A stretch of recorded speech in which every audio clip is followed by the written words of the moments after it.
Assalamu alaikum.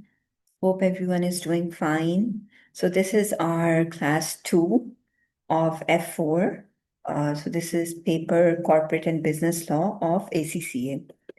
All right. So in the last class we discussed about, how the Parliament of UK is made up.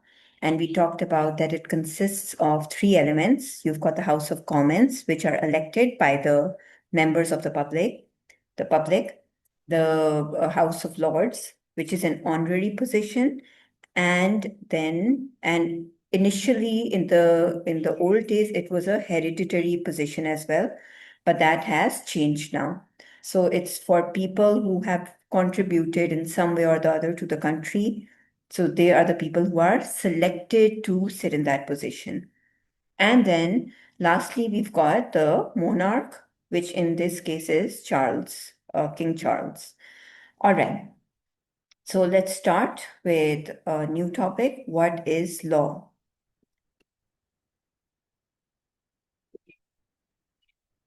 Okay, so law. What is law? Law is a set of rules of conduct recognized and applied by a state to the members of the community and enforced through the courts. So, what does that mean? See, the problem is that if humans are living together in a country or in a society, and if we do not govern them by, maybe set of rules, then um, a lot could go wrong, right? So people would steal if they want to, people would kidnap if they want to, people would murder if they want to, and they will not face any consequences. So law in a society ensures that people live up to a certain standard, and that the society can operate effectively without, too much of chaos in it. So if we even look at, you know, um, like prehistoric times, right? So even then, when people were living together, they were following a set of laws. Like some of the people in a community would go out and hunt, some had to protect the family, some were responsible for, maybe cooking the meat that was brought, some had to take care of the children. So they were following some rules. So rules is not something which is new to the you know, to humans. It is something which has always existed. So there are mainly two types of laws or two functions of laws. There are public laws and then there are private laws, right? So public law is any law which is applicable to the general public, and it's the same for everybody. So, for example, the Constitution and administrative law, which are rules that the government has to follow in order to govern or administer a country. So these rules are going to be the same for everybody. They're going to be applicable on everybody. Similarly, criminal law is a type of a public law as well. Criminal law is law which regulates the behavior of people in the society so that the society can be protected from wrongdoing. And how is that done? By threat of punishment. So in criminal law, if something wrong happens, the perpetrator who's done something wrong will be punished. And punishment in UK law is either imprisonment, you get imprisoned, or it's fine. And then we've got private law. Private law is concerned with relationship between individuals. So it governs how people are going to maybe trade with each other or deal with each other. And if something goes wrong between two individuals, the innocent party has the right to seek remedy. And the most common remedy in private law is damages. So damages is monetary compensation that is given to the innocent party by the perpetrator. So in private law, we are going to be in very much detail. Of course, this is not in detail. It's just, the introduction. We are going to be discussing contract law. So contract law is an enforceable agreement between individuals. And of course, they have to enter into that agreement voluntarily for it to be enforceable. You cannot force somebody to enter into a contract and then expect the law to uphold that contract. Then there's law of tort. Law of tort is it's not an agreement between two parties, but it is, anybody in the society owes a duty of care to other people in the society. So you have to make sure that you do not cause harm to other people when you are doing something or not doing something. So, for example, negligence, if you do something negligently and somebody else gets hurt, they can claim compensation under the law of tort. Then we've got company law. So, company law regulates how the corporations, how the companies are created, what obligations do companies have, what are the rights and obligations of the shareholders and other stakeholders. Then we've got insolvency law. So insolvency law is related to when a company becomes insolvent and it is going into liquidation, how will the company be managed? How will, once the company is completely liquidated, how will the assets be distributed amongst the debtors and then ultimately the shareholders?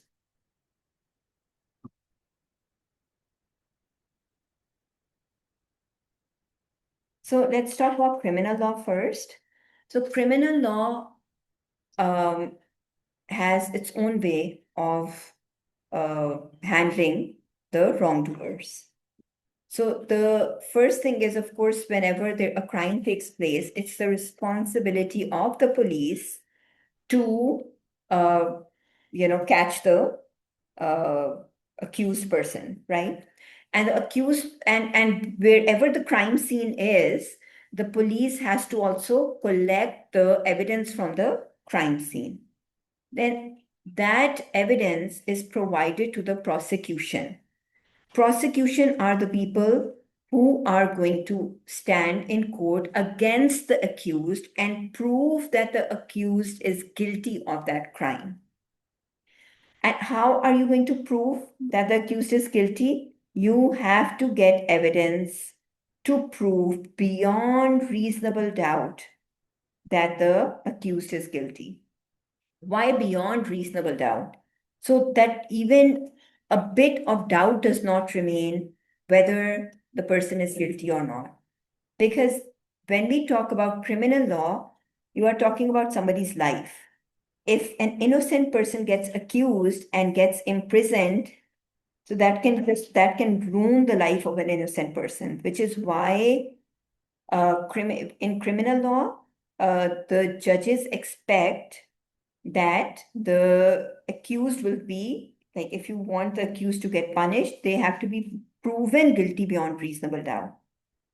So the standard of proof that is going to be given to the judges is going to be very high. But in English law, it is presumed that until the accused person, is proven guilty, he will be assumed to be innocent. So they can be kept in custody. That doesn't mean that they will be roaming freely around the society, because they could be a risk to the society. For example, if the accused is a serial killer, you wouldn't want them going free in moving freely around, because then they can hurt somebody else as well. So prosecution now. Let's talk about the prosecution. So prosecution are mostly brought on behalf of the Crown by the Crown Prosecution Service. So this is a government department which is responsible for prosecuting the criminal cases and which are initially investigated by the police of England and Wales. So the initial job of catching the accused and collecting the evidence from the crime scene is that of the police, and later that is handed over to the CPS, which is a government department, and then the CPS are the ones who are going to um, appoint a prosecutor to stand against the accused in court. So the prosecution can advise the police and review the evidence on the case. And they are also going to prepare the case for the court, and they will also be presenting the case at the court.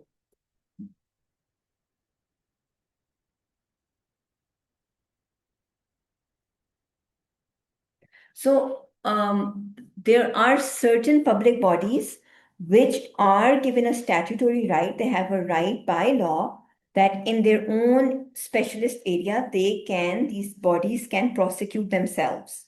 So they do not need the CPS to prosecute the accused. So for example, Financial Conduct Authority, they've got the authority to prosecute if the accused has done insider dealing or is accused of market abuse or money laundering, or tax evasion. So this is the authority, Financial Conduct Authority, which will be responsible for they'll be responsible for prosecuting that individual. So private individuals can also bring private prosecution. So why would you want to bring private prosecution? Because, like I said, prosecution is provided by the government, right? So, for example, God forbid, you have a loved one who, uh, uh, the accused has maybe hurt them or maybe committed a crime against your loved one. You would want the best lawyer to put that man to justice, right? Now, the government is providing you with prosecutors which might not be the best, right? So in that case, the private individuals can request the government to allow them to bring their own private prosecutors so that they can hire the best lawyers in the market. As far as civil law is concerned, so civil law is a law of obligation. It arises when there's a relationship between private individuals. And it's not criminal law, so there is no punishment. You do not get imprisoned, but you might have to pay financial damages to the innocent party. Also, the standard of proof in civil cases is much less than that in criminal cases. Now, why is that so? Because the repercussions of the civil case are not as, they're not as, you could say, damaging as the criminal cases. So nobody's getting imprisoned when it comes to civil cases unless it becomes a criminal case. There are instances where a single case could fall in a criminal case as well as a civil case. So the standard of proof which is expected in your civil cases is based on balance of probabilities. Now, what does balance of probabilities mean? So we have two parties. When we talk about a court case, a civil court case, we've got two parties. We've got the claimant who has claimed in court that something wrong has been done to them. And then we've got the defendant. So balance of probabilities mean whichever party gives more evidence. So for example, claimant gave 60% evidence and defendant gave 40%. But defendant gave 40%. So it's not like the defendant had no proof at all, right? But the decision will be in favor of the party which gives more evidence. So it's based on chances. Whoever gives more evidence and whoever can prove in court their point will win the case. Similarly, it could be that the claimant had only 30% of evidence and the defendant had 70%. So whoever gave more evidence is the one who's going to win the case. That is called balance of probabilities. So the point is, even if the claimant gave 30% of evidence, still what is going to be considered? The more appropriate evidence is going to be considered by the court. Now, the problem is that it is possible that the claimant was actually right and they still did not win the case. So that is also a possibility. But like I said, in criminal cases, you have to give evidence beyond reasonable doubt. But in civil cases, the standard of evidence is a little low. And, based on that, at times the defendant could get away with whatever wrong that they've done.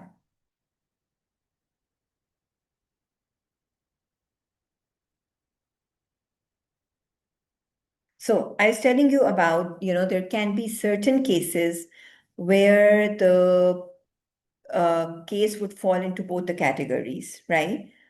So at times, some of the activities of a person could raise both criminal and civil issues, and they will be dealt in both the courts then, in the civil cases and in the criminal cases separately. For example, if there's a fraudster and he's facing criminal proceedings brought by the state, so he could get imprisoned, but the person that the victim who the fraud was like the fraud was conducted against, they could also seek financial compensation or damages from the fraudster. So this would come under the civil law, and the person being imprisoned, the fraudster being imprisoned, would come under the criminal law.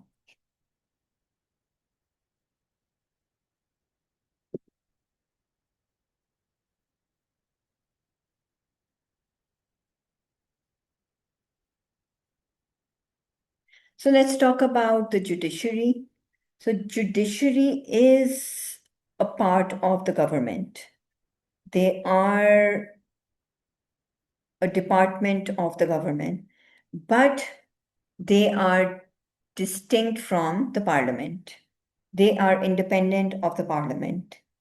The reason why judiciary was made independent of the parliament is because if judiciary was not independent of the parliament, then they can easily be influenced by the politicians. And then, in societies where the judiciary, or in countries where the judiciary is not independent, then you can see that a lot of corruption takes place by the politicians and they get away with it. So to make sure that the politicians have limited power and they do not get away with corruption or wrongdoing, it is very important for a country to have a very independent judiciary. So when I'm talking about judiciary, I'm talking about your courts and your judges. So we've got like the government, right? It has three distinct functions. One is the legislature. The legislature is the parliament, which makes the legislations, which makes the law. Then you've got the executive. Executive is the head of state and government officers, the civil servants, whose job is to put that law into practice. So, for example, the police would be the executives. They are the ones who are putting that law into practice.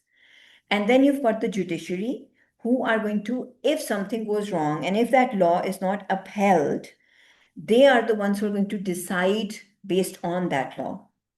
So judicial appointments, how are they done, are based on professional legal expertise and experience. So the candidate has to have a certain qualification. So for example, they have to be lawyers and they have to have a certain experience in order to be candidates for the judicial appointments. It is not based on your political allegiances. It's not that you are associated with a political party and that's why you get selected as a judge. So district judges sit in the lowest courts and they need to have at least 7 years of experience as advocates. So before they can be elected as the district judges, they need to have 7 years of experience in courts as lawyers. So advocates are lawyers. Advocates mean to advocate means to represent somebody. So lawyers represent their clients in courts. Then you've got circuit judges who preside at the next level up from the district judges. So they are slightly senior in rank than your district judges. So to be a circuit judge, you have to have 10 years of advocacy practice. So you should have been a lawyer for 10 years representing your clients in court. Then high court judges, they need to have a minimum professional experience, whose minimum professional experience is significant experience as high court advocate. So they have to be an advocate in high court, and at least they have to be a circuit judge for at least 2 years. Right? So that means if they have to be a circuit judge for 2 years, to become a circuit judge, you need 10 years of advocacy experience. So that's 10 years of advocacy experience and 2 years of circuit judge experience. So that's 12 years of experience. That's what makes you applicable for being a high court judge. Then appeal court judges, they are selected from the high court judges. So they include Lord Chief Justice of England and Wales and number of formally appointed Lords Justices of Appeal. Then you've got 12 Justices of Supreme Court. So these are the highest ranking judges in the court, in the legal system, in the courts. So UK, they are superior people with superior expertise as High Court and Court of Appeal judges.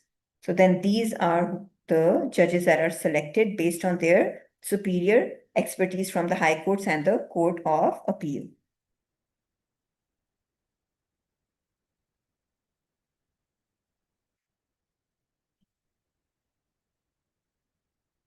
So initially, in UK, the House of Lords was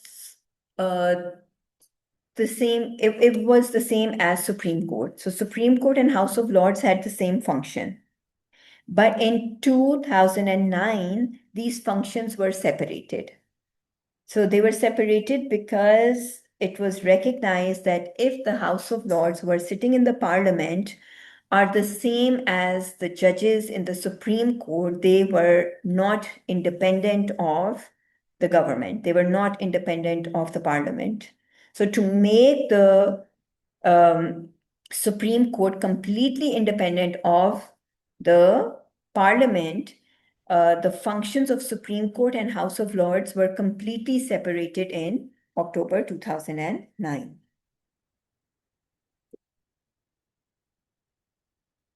So that's it for today. We are going to start with a new topic tomorrow, which is going to be the sources of law. Where does law come from? Where is it derived from? So I hope you understood what we did today, and tomorrow we are going to start with a new topic. That's it for today. Bye-bye.